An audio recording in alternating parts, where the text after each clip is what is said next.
Zoonosis day పశు వైద్య శిబిరాలను ప్రారంభించిన ఎమ్మెల్యే చినరాజప్ప.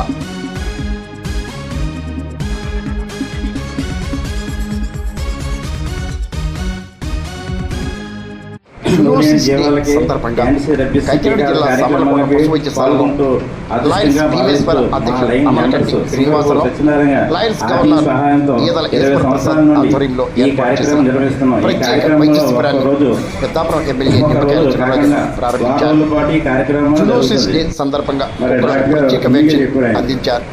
ప్రతి ఒక్కరు కూడా అబ్జర్వ్ చేయాలి. రెండు రకాల ఈది కుక్కలు, రిపేర్ కుక్కలు. ఈది కుక్కలు ఏమైందో ఇలా మున్సిపాలిటీని ఆదేశాలు గవర్నమెంట్ కూడా ఆదేశించాలి. ఆపరేషన్ చేయించి సంతానం తగ్గించాలని ఆలోచనతో ఈది కుక్కకి గవర్నమెంట్ కార్యక్రమం కూడా తీసుకుంది. ఆ కార్యక్రమాన్ని కూడా మా సమర్పణలో పెద్దాపురంలో అమలు చేసే విధంగా చర్యలు తీసుకుంటారు. రెండవది మరి